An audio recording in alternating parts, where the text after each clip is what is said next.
어제 발생한 엘리베이터 추락 사고 구조 장면입니다. 2층에서 지하 2층까지 추락했고 영하를 포함한 8명이 30분간 갇혀 있었습니다. 조사해 봤더니 승강기 로프를 끌어올리는 도르래가 심하게 마모된 것으로 드러났습니다. 이런 승강기 사고는 하루 평균 65건 넘게 일어나고 원인은 주로 부품 이상입니다. 그런데 SBS 취재 결과 승강기 유지 보수 업체들이 중고 부품을 새 것처럼 속여 쓰는 일이 적지 않다는 게 확인됐습니다. 먼저 한지연 기자입니다. 1000세대가 사는 이 아파트에서는 지난 2016년부터 유독 승강기가 멈추는 사고가 잦았습니다. 너무 자주 고장나. 그러니까 이상하다 생각하는 거죠. 2시간 갇혀 있는 거 보십시오. 얼마나 패닉이에요. 그럼 고쳤는데 또 발생하는 거야. 이상하게 여긴 한 입주자가 조사에 들어갔습니다. 고장 원인으로 지목된 전력 공급 부품의 제조일자를 일일이 알아봤습니다. 이 시리얼 가지고 저희가 그 제조사에다가 엘리베이터 쪽에다가 이 조회를 했어요. 교체된 승강기 21대 가운데 10넉 대에서 새 부품이라고 설치한 게 모두 중고품인 것으로 드러났습니다. 10년에서 16년 전에 만들어진 부품이 새 부품으로 둔갑해 있던 겁니다. 이 주민이 따지고 들자 업체는 뒤늦게 중고 부품을 새 부품인 양 갈아 끼운 사실을 실토하고 6천여만 원을 물어줬습니다. 새 걸로 교체된 걸로 알고 있지 말을 안 하면. 대부분 그렇게 하는 게 정상이죠. 제가 지금 인정하고 제가 교체하려는 입장에서. 이른바 부품 속이기는 비단 이 업체 일만은 아닙니다. 비일비재하다는 거죠. 이게 빈번히 발생되는 일들인데.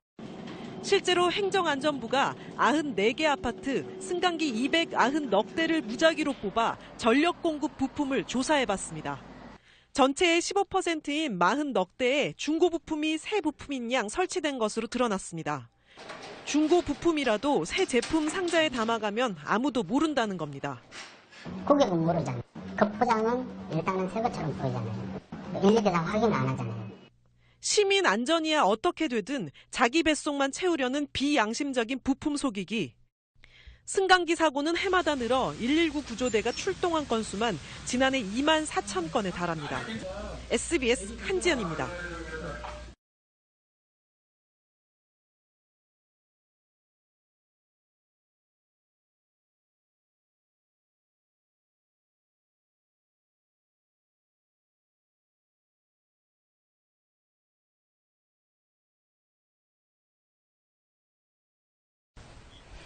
광주의 한 아파트에서 승강기가 멈춰서 주민들이 갇히는 사고가 발생했습니다. 아파트 전기 정기검사를 하던 시간이었는데 미흡했던 안전조치가 사고를 불렀습니다. 송정근 기자입니다. 아파트 9층 사이에 멈춰선 승강기에 119 구조대원들이 불빛을 비추며 갇힌 주민을 구조합니다. 광주시 북구 매곡동의 한 아파트에서 운행 중이던 승강기 2대가 동시에 멈춰섰습니다. 승강기에는 63살 김모 씨와 신원을 밝히지 않은 할머니 1명이 타고 있었고 다행히 2사람 모두 20분 만에 구조됐습니다.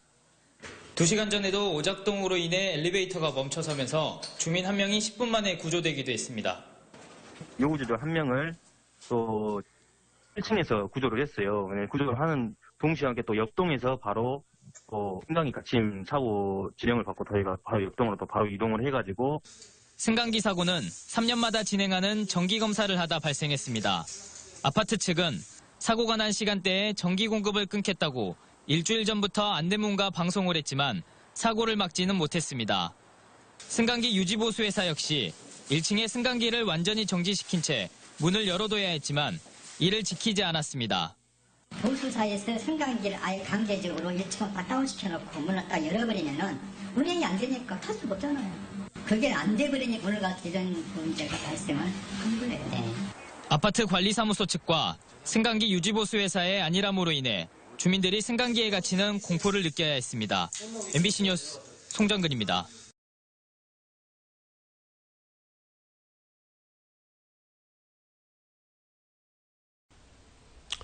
엘리베이터는 하루에도 많게는 수십 번을 타야 하는 이동수단인데 이런 사고 소식을 접하면 타기가 정말 무섭습니다. 1년에 2만 5천 대씩이나 새로 생긴다고 하는데 급증하는 승강기에 대한 안전점검 더 철저히 해야겠습니다. 집중 취재 계속해서 이재원 기자가 보도합니다. 지난 2월 경남 창원에서 일어난 엘리베이터 사고입니다. 15층에서 갑자기 멈춘 엘리베이터가 사람이 탈출하자마자 무서운 속도로 치솟아 39층에 충돌합니다. 검사를 했죠. 그래 하니까 여기 문제가 있다. 보수를 했는데 이제 사고가. 지난해 부산에서는 엘리베이터가 5층에서 2층으로 추락해 타고 있던 사람들이 크게 다쳤습니다. 갈수록 사고 유형이 다양해지고 있지만 대부분 문이 안 열려 안에 갇히는 경우입니다. 지난해 갇힌 사고로 구조된 사람만 2만 1,000명에 이릅니다. 기본적인 안전수칙은 비상벨을 누르고 전문가의 구조를 기다리는 것입니다. 엘리베이터 문을 강제로 열고 탈출을 시도하다가 사고로 이어지는 경우가 종종 발생하고 있습니다. 근본적으로는 안전점검을 강화하는 노력이 필수적입니다. 국내 승강기 설치 대수가 올해 초 50만 대를 돌파한 가운데 승강기에 비상통화장치가 설치된 것은 절반에 그치고 있습니다. 승강기 안전사고로 인한 사상자는 증가 추세로 10년 전만 해도 한 해 50명이 못 됐지만 2006년부터는 해마다 100명이 넘습니다. 특별 안전점검을 갖다가 매년 분기별로 수시로 이제 실시해가지고 노후 승강기라든가 불법 승강기라든가 또 다중이용 시설 승강기에 대해서 이제 시설 유지 관리를 철저히 하도록. 한 해 2만 5천 대의 승강기가 늘고 있는 가운데 광주에는 1만 7천 대, 전남에는 1만 3천 대의 승강기가 설치되어 있습니다. MBC 뉴스 이재원입니다.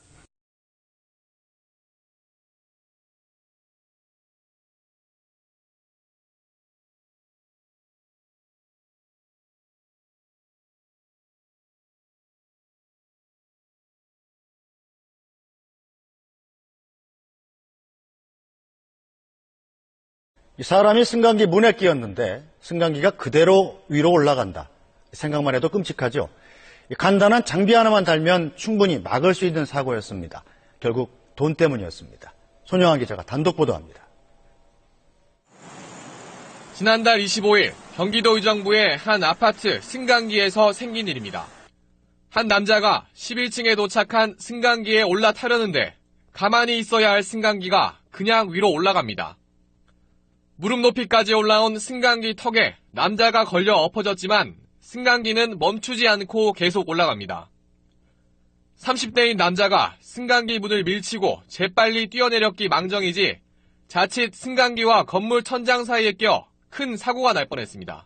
바닥에 떨어 다행이지만 젊은 애기나 만약에 노인분이 타셨으면 아마 추락사나 아마 위험하게 느껴지더라고요. 승강기는 문이 열린 채 계속 위로 올라갔습니다. 이렇게 문이 안 닫혔는데도 승강기가 출발하는 이른바 개문 출발 사고는 장비 하나만 달면 막을 수 있습니다. 승강장 문에 달린 센서가 승강기 맨 위 도르래 쪽에 있는 제동기에 신호를 줘서 문이 닫히지 않으면 출발 자체를 못하게 하는 겁니다. 지난 2000년에는 이 안전장비를 승강기마다 꼭 설치하도록 하는 법이 만들어졌습니다. 그런데 이번에 사고가 난 승강기는 1년 차이로 1999년에 설치돼 안전장비를 안 달아도 됐던 겁니다. 기계가 노후화되게 되면은 반드시 점검을 통해 가지고 노후화된 부품을 교체를 해서 유지관리에 투자를 하는 것을 갖다가 매우 꺼려하고 있다고 하는 것이 현실입니다. 돈 드는 일이니 안 해도 되면 하지 말자고 할 게 아니라 안전을 위해서라면 쓸 돈은 쓰자는 쪽으로 의식이 바뀌어야 합니다. SBS 손형환입니다. 아파트 베란다에서 놀던 8살 어린이가 7층 높이에서 떨어지는 아찔한 사고가 났습니다. 천만다행으로 나무에 걸려 크게 다치지는 않았는데 이런 위험천만한 사고가 끊이질 않고 있습니다. 김인정 기자가 취재했습니다. 어젯밤 9시쯤 8살 김모양이 아파트 7층 베란다에서 혼자 놀다 열린 창문을 통해 그대로 추락했습니다. 어른 허리 높이에 안전 펜스가 있었지만 의자 위에서 놀던 김양이 떨어지는 걸 막을 수는 없었습니다. 김양은 화단에 심어진 나무에 걸려 다행히 찰과상만 입은 상태입니다. 우리 딸이랑 요리 지나가면서 보니까는 겁났죠. 7층에서 떨어졌다고 해서 깜짝 놀랐죠. 이런 아동 추락 사고는 아파트나 고층 건물에서 끊이지 않고 일어나고 있습니다. 2주 전 광주시 광산구의 한 아동병원에서는 입원해 있던 16개월 남자 아기가 열려있는 창문에서 떨어져 숨졌고 지난 2011년 광주의 한 아파트에서도 5살 남자아이가 22층 베란다 신발장 위에서 혼자 놀다 떨어져 숨졌습니다. 세 사고 전부 아이가 부모와 함께 있지 않았고 열린 창문 근처에 높은 가구가 있었습니다. 아이들이 베란다 옆에 놓인 가구나 물건을 딛고 올라가면 안전펜스가 이렇게 완전히 무용지물이 될 수 있어 위험합니다. 밟고 올라가서 또 혹시나 떨어질까봐 아니면 이게 창문이 위험해서 흔들리면 또 혹시나 아이들 떨어질까봐 위험해서 전 놔두지 않아요. 경찰은 아동이 있는 집에서는 베란다나 난간에 신발장이나 의자 등 딛고 올라갈 수 있는 물건을 없애고 떼어지기 쉬운 방충망보다 강한 방범창을 함께 설치하라고 권합니다. 아파트나 연립주택 등에서 창가에서 놀다 추락해 숨진 14살 이하 아동은 지난 5년간 200명이 넘습니다. MBC 뉴스 김민정입니다.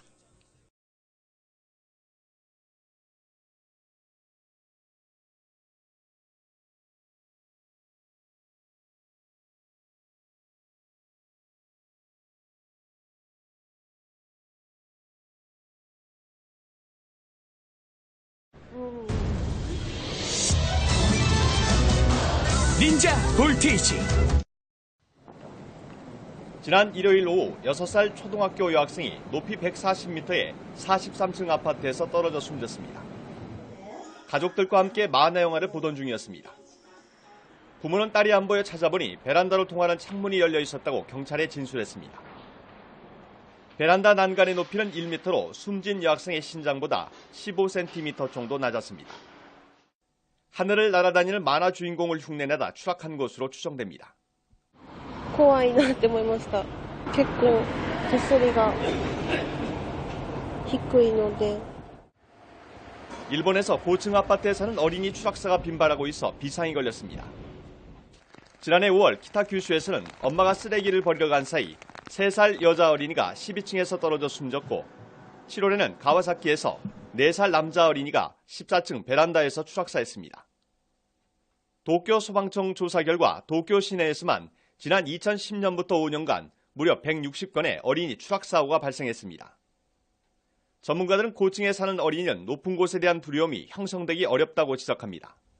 こういうところで生まれ育っておりますと、高さの感覚というのが鈍ってきてしまう。高さを怖がらない。 특히 높은 곳이 위험하다고 판단하는 감각이 거의 4살 무렵 형성되는 만큼 자녀들에게 놀이터 등에서 높이가 다른 놀이기구로 높이 체험을 시키는 게 중요하다고 조언합니다. 이와 함께 베란다에는 반드시 이중 잠금 장치를 하고 아이들이 발을 디딜 만한 물건을 절대로 놔두지 말라고 충고합니다. 도쿄에서 YTN 최명순입니다.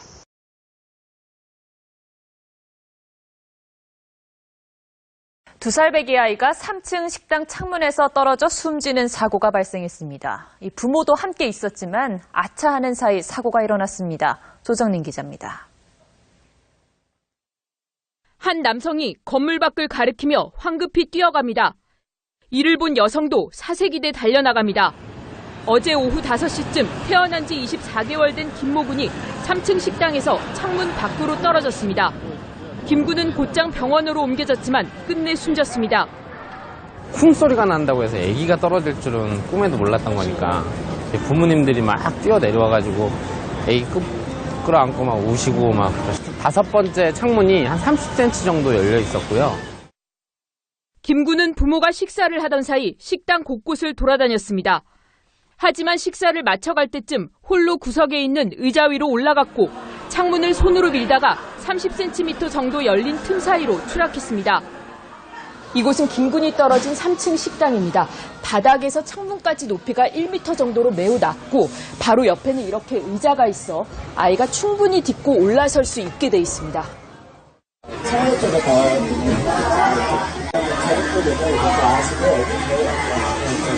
창문 쪽으로 가지 마라 계속 막았는데 창문에 받아갔었거든요.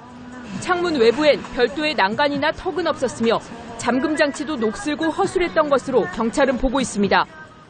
손잡이가 조금 이렇게 좀 힘이 없어요. 밀면은 별로 힘을 안 가해줘도 창문이 열리는 상태였어요.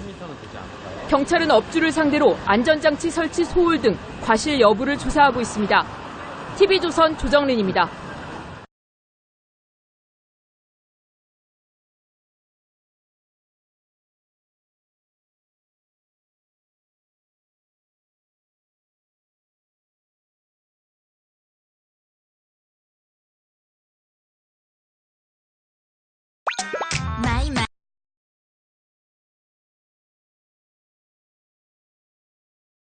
한 상가주택의 기계식 주차장입니다.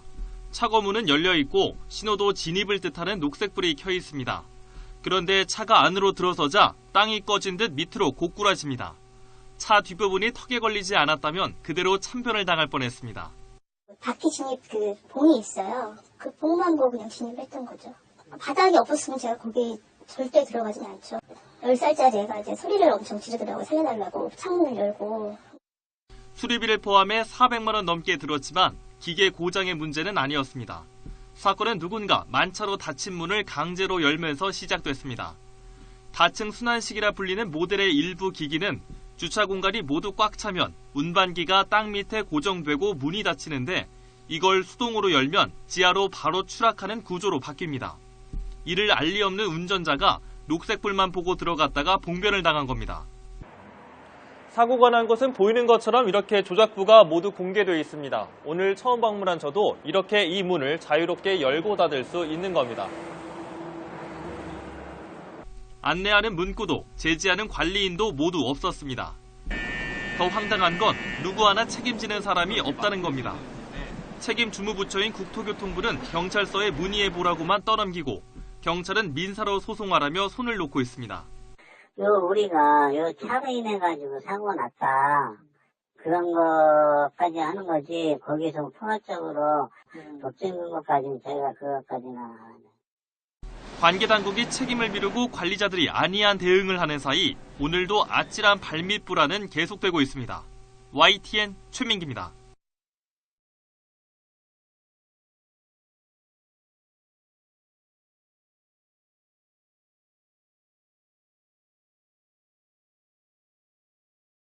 요즘에 기계식 주차장에서 잇따라 사망사고가 발생하면서 이런 유형의 주차장을 두고 죽음의 주차타워라고 부르고 있습니다. 현재 운영되고 있는 기계식 주차장의 안전 실태를 조사해봤더니 추락이나 발 빠짐 사고의 위험이 큰 것으로 나타났습니다. 이하린 기자가 취재했습니다.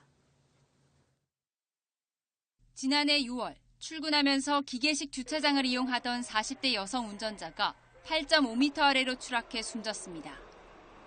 출입문이 열렸지만 운반기가 올라오지 않은 겁니다. 올해 2월 대전에서는 70대 관리인이 대리주차를 하다가 차량이 기계식 주차장 문을 뚫고 그대로 추락했습니다. 기계식 주차장 사고가 꾸준히 증가하는 가운데 3건 가운데 1건은 사망사고로 이어진 것으로 나타났습니다. 하지만 안전관리는 허술하기만 합니다. 우리나라 기계식 주차장에는 이 출입문이 얼마나 튼튼해야 하는지에 대한 안전기준이 전혀 없습니다. 게다가 작동 대기 시 차량 리프트가 출입구보다 낮은 층에 위치하는 경우가 많아 차량이 잘못 진입했을 때 추락 위험이 클 수밖에 없습니다. 소비자원이 서울과 부산 등에 있는 기계식 주차장 60개를 조사해봤더니 87%가 차량 출입구 외에 이용자가 다닐 수 있는 별도의 출입구가 설치되지 않았습니다.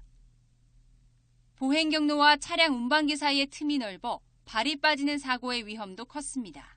같은 출입문을 사람과 차량이 같이 이용할 경우에는 주차장 바닥과 또 운반기 바닥에 발생한 틈으로 인해서 사람이 발빠짐 사고가 발생할 확률이 높습니다. 또 전문관리인이 아닌 소비자에게 작동을 맡겨 사고로 이어지는 사례도 있는데 긴급 상황 발생 시 대처 방법을 알려주는 안내 문구조차 없는 경우가 많았습니다. 뒤에 이제 주차하려고 들어오신 분이 제가 차 안에 사람이 있는 줄을 모르고 그 타워를 동작시킨 거예요. 소비자원은 기계식 주차장 추락 사고를 예방할 수 있는 안전 기준을 강화하고 안전시설 전반에 대한 관리 감독을 철저히 할 것을 관계부처에 요청할 방침입니다. YTN 이하린입니다.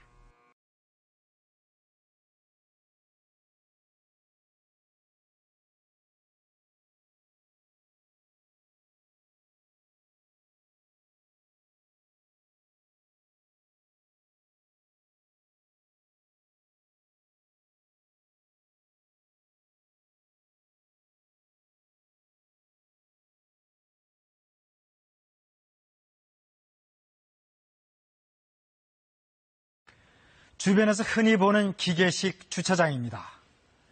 수년째 사고가 끊이질 않고 있는데요. 왜 그런지 현장 조사를 해봤더니 관리도 부실하고 안전장비도 허술하기 짝이 없었습니다. 엄진아 기자가 취재했습니다. 한 남성이 운전석에 오릅니다. 갑자기 차량이 움직이더니 주차타워 출입문을 뚫고 10m 아래로 추락합니다. 입구로 진입했는데 텅 빈 바닥으로 떨어지거나 운전자가 주차장에 갇힌 채 기기가 조작되기도 합니다. 저는 이제 차 안에 있는 상태로 어둠 속인데 기계 소리밖에 안 들리고 차는 올라가고 있고 너무 무서워가지고. 최근 3년간 기계식 주차장에서 발생한 안전사고로 15명이 숨졌습니다. 절반은 관리, 보수의 부실, 15%는 기계 결함 때문이었습니다. 실태는 어떨까? 손바닥이 들어갈 정도로 틈이 벌어졌고 작동법이 적힌 안내문은 지워져 잘 보이지 않습니다. 소비자원 조사 결과 36%는 밝기가 기준보다 낮았고 25%는 바닥면 틈이 규정보다 넓어 발이 빠질 위험이 있었습니다. 신호 장치가 없거나 고장난 경우 관리인이 아예 없는 경우도 있었습니다. 20기 이상의 주차장의 경우에는 안전관리 요원이 배치되어 있었지만 배치되어 있지 않은 것도 있었고. 소비자원은 추락 예방을 위해 출입문의 강도 기준을 마련하고 운전자용 통로를 별도로 만드는 등 안전 기준을 강화할 것을 관련 부처에 요청했습니다. KBS 뉴스 엄진아입니다.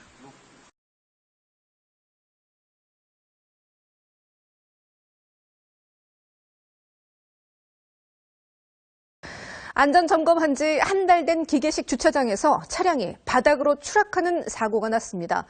이 하나마나인 허술한 안전관리와 점검 규정 탓에 오래된 기계주차장은 안전의 사각지대가 되고 있습니다. 강석 기자입니다. 차량 한 대가 안내원의 도움을 받아 기계식 주차장에 들어갑니다. 운전자는 내리고 차만 엘리베이터에 실려 지하로 내려갑니다. 그런데 갑자기 굉음이 울리더니 차가 좌우를 들이받다가 바닥으로 추락합니다.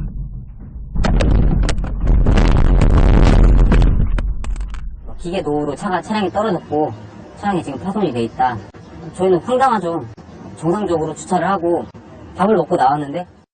2002년도에 제작된 기계식 주차장입니다. 지난달 정기 점검을 받은 지 불과 한 달 만에 차량 추락 사고가 발생했습니다.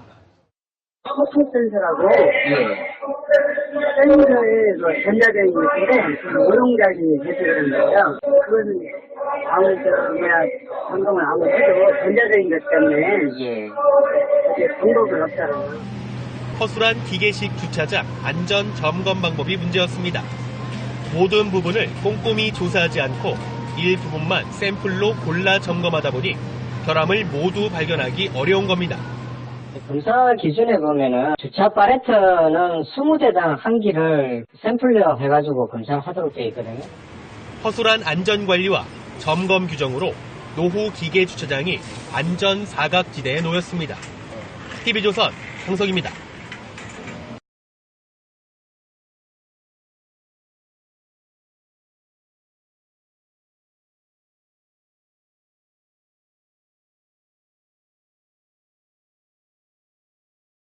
해외에서 데이터 못 풀 땐 와이파이 도시락. 든든해. 기계식 주차장에서 잇따라 사망사고가 일어나면서 죽음의 주차타워로도 불리는데요. 안전 실태를 조사해봤더니 역시나 추락하거나 발 빠지는 사고가 날 위험성이 큰 것으로 나타났습니다. 이하린 기자가 취재했습니다. 지난해 6월 출근하면서 기계식 주차장을 이용하던 40대 여성 운전자가 8.5m 아래로 추락해 숨졌습니다. 출입문이 열렸지만 운반기가 올라오지 않은 겁니다. 올해 2월 대전에서는 70대 관리인이 대리주차를 하다가 차량이 기계식 주차장 문을 뚫고 그대로 추락했습니다.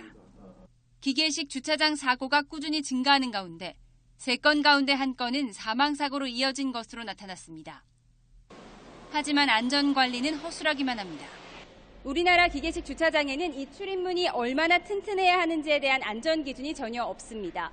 게다가 작동 대기 시 차량 리프트가 출입구보다 낮은 층에 위치하는 경우가 많아 차량이 잘못 진입했을 때 추락 위험이 클 수밖에 없습니다. 소비자원이 서울과 부산 등에 있는 기계식 주차장 60개를 조사해봤더니 87%가 차량 출입구 외에 이용자가 다닐 수 있는 별도의 출입구가 설치되지 않았습니다. 보행 경로와 차량 운반기 사이의 틈이 넓어 발이 빠지는 사고의 위험도 컸습니다. 같은 출입문을 사람과 차량이 같이 이용할 경우에는 주차장 바닥과 또 운반기 바닥에 발생한 틈으로 인해서 사람이 발빠짐 사고가 발생할 확률이 높습니다. 또 전문 관리인이 아닌 소비자에게 작동을 맡겨 사고로 이어지는 사례도 있는데 긴급 상황 발생 시 대처 방법을 알려주는 안내 문구조차 없는 경우가 많았습니다. 뒤에 이제 주차하려고 들어오신 분이 제가 차 안에 사람이 있는 줄을 모르고 그 타워를 동작시킨 거예요. 소비자원은 기계식 주차장 추락 사고를 예방할 수 있는 안전 기준을 강화하고 안전시설 전반에 대한 관리 감독을 철저히 할 것을 관계부처에 요청할 방침입니다. YTN 이하린입니다.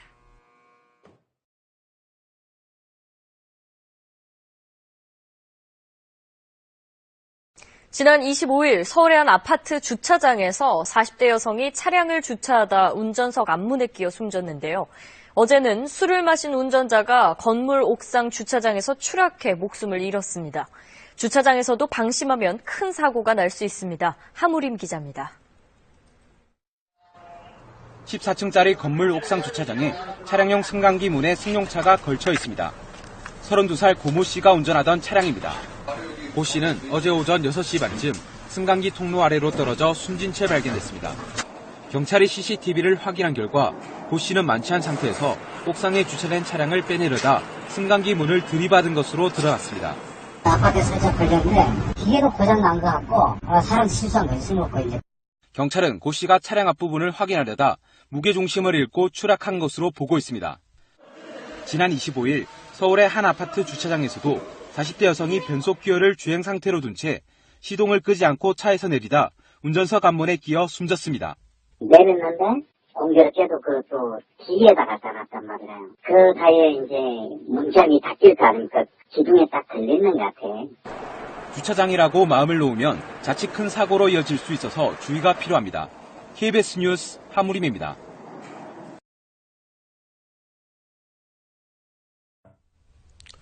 휴가길에 나섰던 예비 부부가 제주도로 여행을 다녀오다 역주행 차량과 충돌해 숨졌습니다. 태풍 때문에 예정보다 하루 늦게 돌아오는 길에 변을 당했습니다. 송정근 기자가 취재했습니다.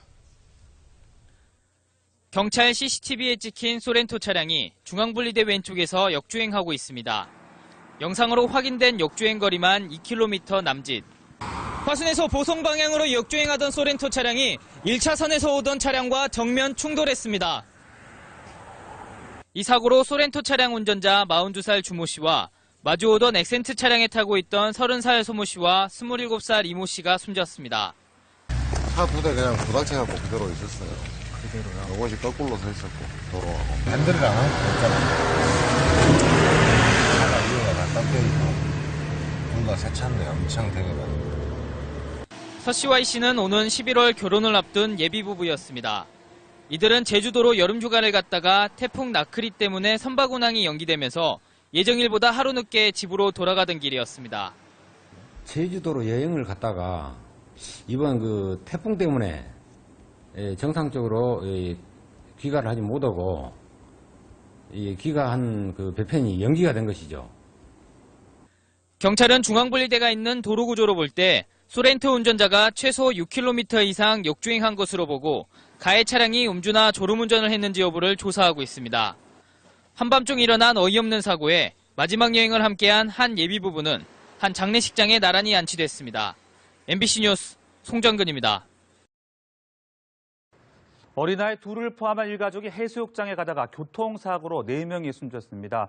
사고 직전 아이들을 애타게 부르는 엄마와 할아버지의 목소리가 블랙박스에 담겨 있어 안타까움을 더하고 있습니다. 김보나 PD입니다. 차 와요. 아이고, 그래.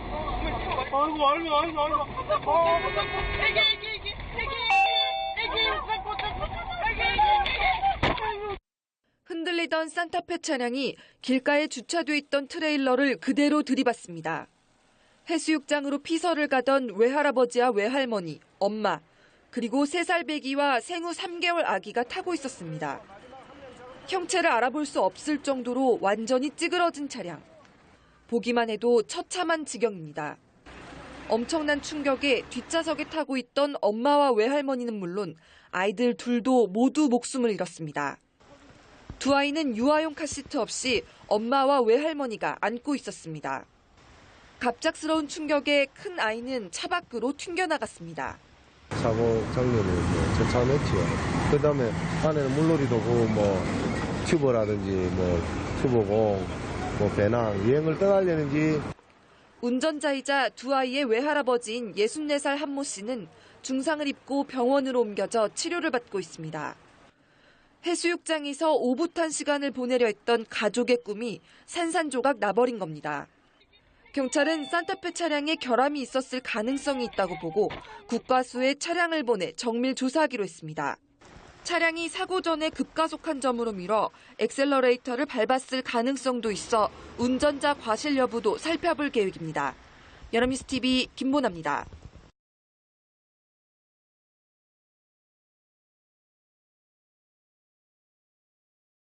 자, 더 핫한 뉴스 마지막 키워드는요.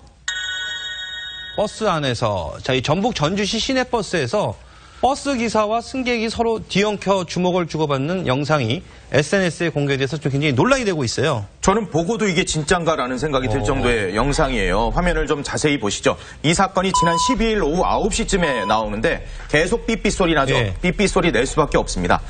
전주 시내에 있는 버스 안에서 벌어진 일인데 SNS 통해서 돌고 있는데요. 버스 안에 기사님이 앉은 운전석 부근에 코트를 입은 남자 승객이 서 있지 않습니까? 욕설과 폭행 장면이 너무 적나라해서 지금 저희가 계속 삐삐 소리를 지금 넣는 거예요. 시내버스 기사가 남성 승객에게 욕을 합니다. 그리고 이 승객의 뺨을 두어 번 때리고 가슴을 또 밀치게 되는 상황들이 벌어져요. 승객도 화가 당연히 나지 않습니까? 그렇죠. 메고 있던 가방을 좌석에 내려놓더니 욕설을 또 합니다. 버스 기사를 향해서 발길질 주먹질을 하고 운전석까지 버스 기사를 몰아붙이죠. 계속 고성이 이어지고 두 사람의 신경전은 멈출 줄을 모르는데 급기야 옆에 있던 승객들이 몸을 뒤로 피할 수밖에 없는 상황이었고요. 차마 말리지도 못하고 그냥 지켜볼 수밖에 없을 정도의 상황이었대요. 네. 버스기사와 승객 그리고 두 사람의 욕설을 동반한 거친 난투극이요. 결국 승객이 버스에서 하차하는 것으로 끝났다고 합니다. 근데 왜 두 사람이 이렇게 싸운 거예요? 그 버스 안에서 완전 액션 영화를 찍었네요. 두 사람의 대화에 귀를 기울이면 원인을 알 수 있는데요. 승객이 하차를 원했대요. 여기서 내려주세요라고 기사에게 말을 했는데 그냥 좋은 말로 했으면 모르겠는데 기사가 그냥 안 내려줬고 이 승객은 문 열어 XXX야 라고 하면서 욕설을 시작했다고 해요. 그러니까 기사가 갑자기 승객을 때리는 거죠. 전주시는요, 기사의 신원을 버스 회사를 통해서 확인을 해서 회사 측에 강력히 처벌해달라고 공문을 보냈습니다. 그리고 회사에 대해서도 행정처분을 내릴지 검토 중이라고 하는데, 하지만 저 패딩 입은 남성, 신원을 아직 파악하지 못하고 있습니다. 승객에 대해 제보를 받고 있지만 신통치 않은 상황이라고 하네요. 자, 이 부끄러운 이야기지만 우리나라 이 버스에서는 험악한 폭행 시비가 이따금씩 벌어지는데 지난해도 이 버스 기사 폭행 사건이 있었어요? 네, 그렇습니다. 울산에서 생겼던 일인데요. 한 남성이 버스 기사 말을 주고 받는가 싶더니 사이드미러, 그 옆에 달린 그 사이드미러를 치고 버스에 올랐습니다. 그리고선 그 운전기사님의 뺨을 때리고 머리채를 잡고 그리고 끌어내리려 했는데 여의치 않자 급기야 발을 들어 버스 운전기사를 머리채를 잡아당기고 발을 올려서 걷어차는 가격하는 그런 장면이 있었는데요. 이 장면을 본 승객들이 달려들어서 이 남성을 말려보려 했는데요. 남성은 아랑곳하지 않고 폭행을 계속 이어갔습니다. 승객들이 겁에 질려 차에서 내리는 상황까지 발생했는데요. 이 30대 남성은 당시에 이제 도로에서 접촉사고 사고 처리 중이었는데 그 버스 운전기사님이 이 30대 남성에게 길이 막히니 차를 옆으로 좀 빼달라 이렇게 요청을 하던 가운데 이제 시비가 붙어가지고 폭행까지 이어졌다고 합니다. 운전사를 폭행할 경우에는 처벌이 좀 무거운데요. 하지만 당시 경찰은 버스 기사가 운행 중이 아니었다면서 가해자에게 일반 상해 혐의만 적용해서 처벌과 관련된 또 다른 논란이 벌어지고 있는 그런 상황이었다고 합니다. 알겠습니다. 하지만 이 버스 안에서 늘 이렇게 또 험악한 일만 벌어지는 건 아닙니다. 이 마음 따뜻해지는 이 훈련 일도 많이 있어요. 네, 버스 안에서 갑자기 의식을 잃고 쓰러진 승객들을 살린 이 운전기사들도 있습니다. 이 자료 화면을 보시면 버스에 내리던 70대 할머니가 갑자기 쓰러졌는데요. 이 가까이 있던 승객들이 모두 놀라 경황이 없는 사이에 조끼를 입으신 버스 기사 40대 이진승 씨가 버스의 운전대를 놓고 황급히 달려와서 지금 할머니에게 심폐소생술을 하고 있습니다. 이 기사님은 이 순간 그저 최선을 다해야겠다 이런 생각밖에 없었다고 하는데요. 또 지난해 11월에는 또 다른 시내버스에서 20대 남성이 쓰러졌습니다.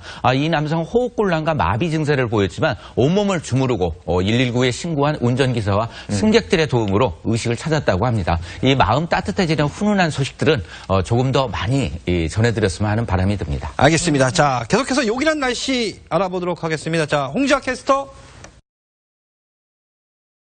운행 중인 시내버스 운전기사를 폭행한 40대 남성과 60대 여성이 경찰에 붙잡혔습니다. 불친절하다 이런 이유로 그랬다고 하는데요. 이 사건도 좀 짚어보겠습니다. 자, 운행 중인 기사를 폭행을 한 거죠? 그렇죠.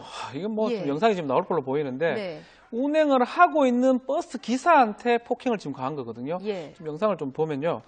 이 영상에 보면 운행 중인데 나오지 않습니까? 나오는데 때립니다. 기사를 밀치면서 때리고 이 이유는 친절하지 않았다. 지금도 내리는데 못 내렸다 해가지고 소리를 지르면서 갑자기 올라와서 멱살을 잡는 모습이 보이죠. 이거는 그 사건하고 다른 겁니다. 저 여성분은 멱살까지 잡네요. 근데 이게 사실은 왜 운행 중에 더 무섭냐면 다른 승객들 있지 않습니까? 이 잘못하다 보면 나머지 승객들한테도 피해가 갈 수가 있는 거예요. 운전을 하다가 큰 사고가 일어날 수 있지 않습니까? 지금도 보면 아까 그 장면인데요. 이 운전하는 사람한테 그 기사한테 폭행을 했던 40대 남성하고 60대 여성을 지금 경찰에서 입건을 했습니다. 40대 남성 문을 닫았다 내리려고 하는데 이게 이유라면서요? 그렇죠. 이게 뭐 양산에 사투리를 썼죠. 뭐 내려야 하는데 왜 문을 닫노 이러면서 와가지고 욕설을 하면서 밀고 넘어뜨렸는데요.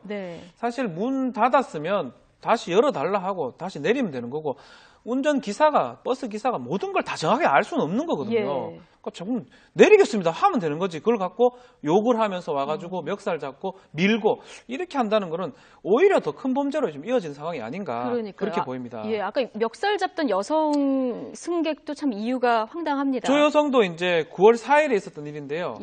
이제 버스에 승차하면서 어디 가느냐라고 물으니까 그 얘기를 답을 안 했다고. 답을 안 했다고. 버스 어디 갑니까? 어디 가냐 하면 모를 수도 있잖아요. 택시 기사가 버스에 다 알 수는 없으니까. 그리고 바쁘니까. 그런데 답을 안 했다고 화가 나가지고 밀면서 막 폭행이나 상해를 지금 입힌 그런 사건입니다. 이런 사건들이 뭐 한두 건이 아니라서요. 지난 8월에 있었던 영상도 저희가 하나 준비를 했는데요. 이 영상도 보면은 뭐 이유도 비슷합니다. 보시면은 여긴 폭행 정도가 조금 더 심해 보이는데요. 기사지요. 기사분이시고 이제 운전을 하고 있는데 지금 앞에서 지금 보이고 있습니다. 뭐라고 얘기를 하다가 목을 조르고 막 짓누릅니다. 굉장히 화가 난 것 같습니다. 하고 있는데 사실 이 사람이 왜 이런 행동을 하게 됐냐면 지금 발로 이렇게 막 짓누르죠. 큰 사고가 날 수 있고 저래 되면. 운전 중인데요. 저 이유는 딱 하나입니다. 안전벨트 매라 그랬다고요. 네. 안전벨트 매야 되잖아요. 안전벨트. 그러니까 매라고 당연한 요구를 하는 건데. 그게 화가 나가지고 지금 짓누르기도 하고 운전하는 사람한테 막 무릎으로 막 가격도 하고. 참 나한테 지시를 왜 하냐. 그렇죠. 황당합니다.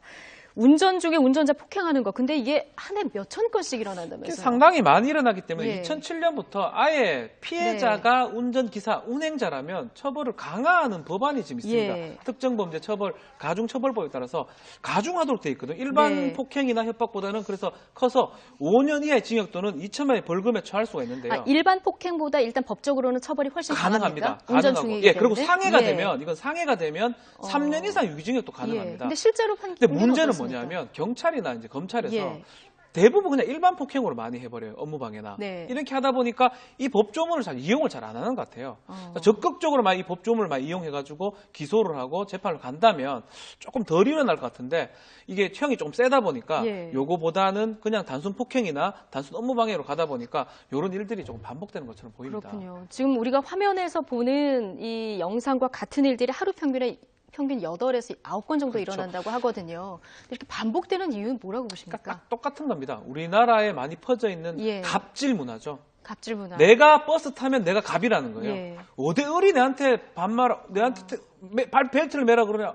이게 기분이 나쁜 거예요. 승객이 왕인데. 내가 왕에게 왕인데. 그 마음이 있기 지시를 때문에 하느냐. 사회 어디에서든 내가 갑이다. 이 갑질 문화가 여기서까지 네. 온 게 아닌가. 그렇지만 저 버스나 그 승용차 같은 데는 자기 말고도 어떤 다른 승객들이 있기 때문에 네. 만약 운행 중에 잘못되면 큰 사고로 이어질 수 있거든요. 그렇죠. 그러니까 절대로 해서는 안 될 행동들입니다. 네. 그러면 처벌을 좀 실질적으로 강화하는 거 이게 답인가요? 그렇죠. 일단은 그 문화도 좀 바꿔야 될 것 같고요. 예. 가장 좋은 거는 처벌을 좀 정말 있는 그대로 상해를 그대로. 가하면 그냥 진짜 징역으로 갈 수 있고 갈수 구속까지 좀 한다 그러면 원래 법은 그렇게 돼 있으니까요. 예, 법대로만 한다 그러면 사람들이 운전기사한테 폭행을 가했다가는 구속될 수도 있겠구나. 이런 것들이 인지가 된다 그러면 이런 사건들이 좀 줄어들지 않을까 네. 이렇게 생각이 듭니다.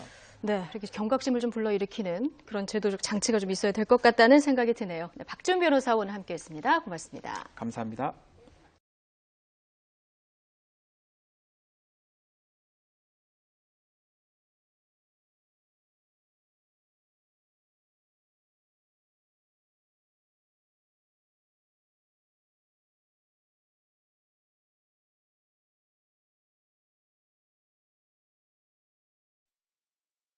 부산 여중생 폭행 사건 피해자가 가해자 손에 공장으로 끌려가는 모습입니다. 가해 여학생들은 큰 길가인데도 주변 시선은 아랑곳 없이 주먹을 휘두릅니다. 이런 모습을 보고 당시 주변에 있던 어른들이 나무랐지만 끌려가는 걸 나서서 막거나 경찰에 신고한 사람은 없었습니다. 때마침 이들이 들어간 골목길을 경찰 순찰차가 지나갑니다. 피해 여학생은 순찰차를 보고 잠시 안도했지만 아무런 조치가 없었습니다. 따라오면서 뭐라 하면서 있었고 경찰차도 있었어가지고 그 저한테 가면 안 되는데 그래가지고 나가서 그 공장 쪽으로 갔어요. 순찰차가 사라진 뒤에는 가해자들이 보복 폭행을 하고 있음을 짐작할 수 있는 거친 말을 들었다는 목격자도 있습니다. 가해 여학생이 피해 여학생을 유인해 만난 식당에서 폭행 장소인 공장까지 걸어간 거리는 400여 미터. 끌려가는 동안 주변에서 누구 하나 적극적으로 도움의 손길을 내밀지 않았습니다. 가해 여학생 손을 벗어날 수도 있었던 피해 여학생은 결국 인적 드물고 어두운 곳까지 끌려가 무려 1시간 반 동안 무자비하게 폭행당했습니다. 주변을 목격한 시민들은 순찰차를 보고는 경찰이 폭행 신고를 받고 해결에 나선 것으로 생각했습니다. 원래 그쪽에는 순찰차 잘 안 들어가요. 땡가나니 아니면은 순찰차 잘 안 들어가고 그쪽 동네 사람들 중 누가 신고를 했나 보다. 경찰은 당시 순찰차가 다른 신고를 받아 주변에 출동했을 뿐 피해자가 끌려가는 과정에 신고가 접수된 것은 없었다고 해명했습니다. YTN 김종호입니다.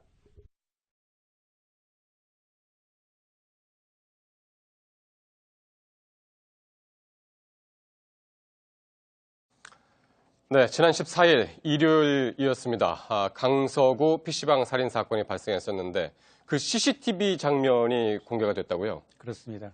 좀 충격적이긴 한데요. 이게 지난 주말 일요일이었습니다. 오전 8시경 강서구 이제 내발산동에 있는 모 PC방에서 벌어진 살인 사건인데요. 지금 PC방에서 일하던 아르바이트생을 좀 불친절하다라는 이유로 이 손님 형제가 찾아와서 이제 살해한 사건입니다.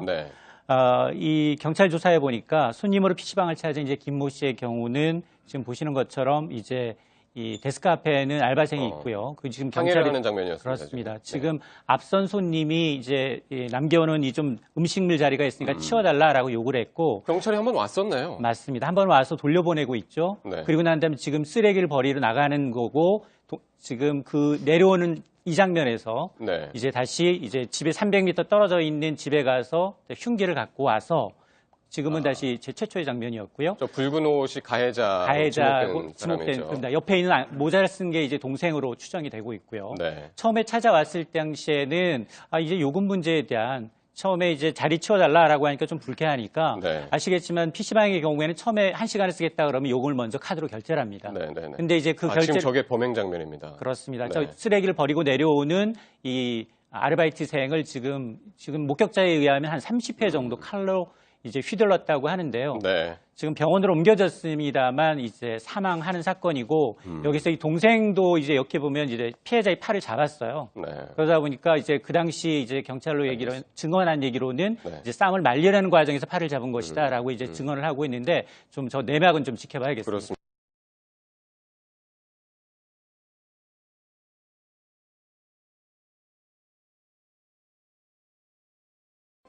시민 4명을 이유 없이 폭행한 40대 남성에 대해 경찰이 구속영장을 신청했습니다. 이 남성이 휘두른 벽돌에 맞은 시민은 머리를 크게 다쳤습니다. 공다솜 기자입니다. 한 남성이 경찰과 대치하고 있습니다. 남성은 도망치고 경찰은 쫓습니다. 사건은 17분 전으로 돌아갑니다. 경찰이 출동하기 전 이 남성은 주유소에서 직원의 멱살이 잡았습니다. 그래서 지옥을 한 거지. 대장으로 가져와. 혼자 이후 인근 공원에서 시민을 폭행하고 마트 안에서는 물건을 헤집었습니다. 여기서 그치지 않고 택시기사를 위협하고 지나가던 시민을 무차별 폭행했습니다. 택시기사를 폭행한 뒤 이곳에 내린 남성은 곧바로 자전거를 탄 행인을 공격했습니다. 기도 삐끼집이 벌떡에 삐끼주고 자전거 타고 갔던 사람이 마대 가져서는 코에서 피가 나오고 머리 어디서 피가 나. 그제 오전 7시 50분쯤 서울 대림동에서 40살 최모 씨가 행인 등 3명을 때려 경찰에 붙잡혔습니다. 자기가 한 행위를 전혀 모른다니까요. 범죄 사실 그 자체를 기억을 못한다니까요.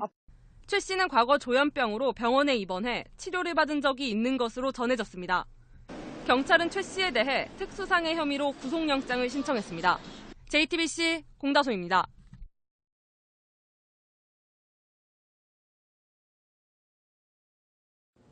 조직폭력배들이 지나가는 차를 막고 시민들에게 주먹을 휘둘렀습니다. 단지 무단횡단을 하며 찾기를 가로막은 조폭에게 경적을 울렸다는 이유였습니다. 이승용 기자가 보도합니다. 한 남성이 무단횡단을 하며 찾기를 가로막습니다.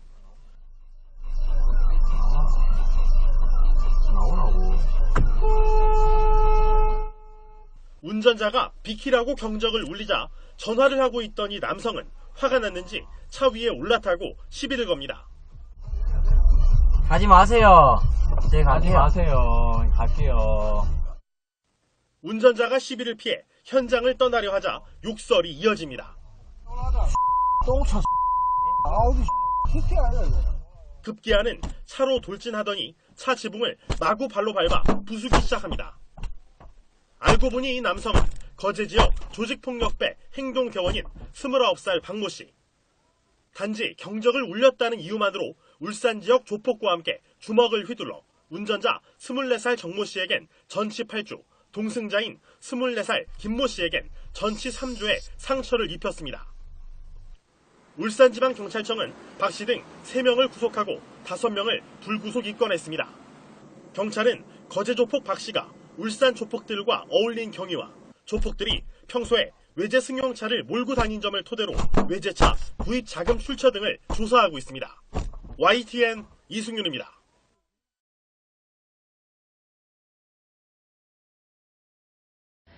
라면 상무, 남양유업, 경주빵. 최근 소위 갑행사하려다가 되레 을에게 큰 코 다친 사건들이죠. 중국에서도 외제차를 모는 청년이 청소부를 폭행했다가 몰려 나온 시민들에게 봉변을 당하는 등의 비슷한 사건이 잇따랐습니다. 고은상 기자입니다. 수백 명의 시민들이 도로 한가운데 세워진 고급 외제차를 둘러쌌습니다.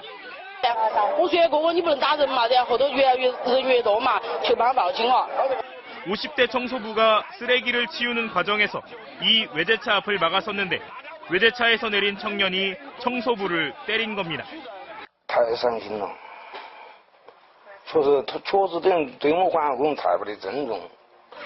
외제차와 청년은 경찰의 통제하에 3시간 만에 가까스로 현장을 빠져나왔습니다. 결국 이 청년은 청소부에게 우리 돈으로 450만 원을 물어줘야만 했습니다.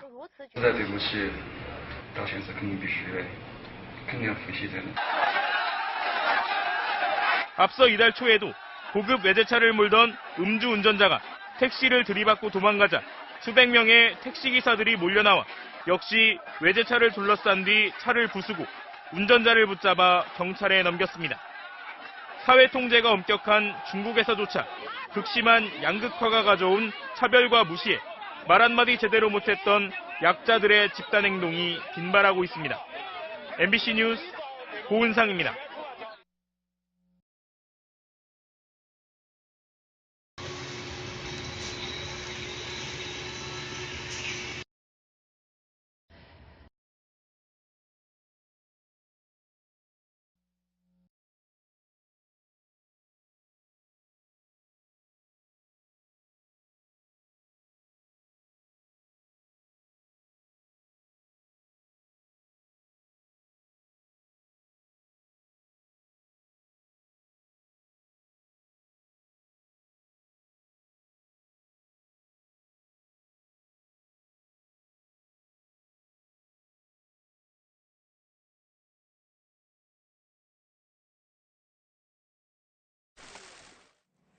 네, 그제 새벽 서울 동작구의 주점에서 남성 일행과 여성 일행 사이에 폭행 사건이 일어났습니다. 이른바 이수역 폭행 사건이라고 불리면서 논란이 커지는 가운데 당사자들의 주장이 엇갈리면서 경찰이 강력팀을 투입해 조사하고 있습니다. 신아람 기자입니다. 주점 앞에 사람들이 서성입니다. 소란이 벌어지는가 싶더니 잠시 뒤 순찰차가 출동하고 구급차가 들어섭니다. 남성 일행 3명이 순찰차에 오르자 차량이 자리를 떠납니다. 그제 새벽 4시쯤 서울 동작구 사당동의 주점에서 남녀 일행 사이에 폭행 사건이 일어났습니다. 경찰은 사건에 연루된 20대 남성 3명과 여성 2명을 쌍방 폭행으로 입건했습니다. 당사자들의 진술은 서로 엇갈리는 걸로 파악됩니다. 여성 측은 알 수 없는 이유로 남성 일행이 인신공격과 함께 자신들을 때렸다고 주장합니다. 여성 중 한 명은 남성이 발로 차는 바람에 계단에 머리를 부딪혔다고 합니다. 반면 남성 측은 여성 일행이 먼저 시비를 걸었고 싸움을 피하려다 여성이 다쳤다는 입장입니다. 경찰은 당시 목격자가 여성들이 먼저 소란을 피웠다고 진술했고 가게 내부 CCTV를 확인한 결과 신체 접촉은 여성들이 먼저 했다고 밝힌 상태입니다. 논란이 커지면서 경찰은 당사자들을 불러 조사할 계획이지만 양측 모두 변호사 선임 등을 이유로 조사 일정을 미루고 있는 걸로 파악됩니다. JTBC 신아람입니다.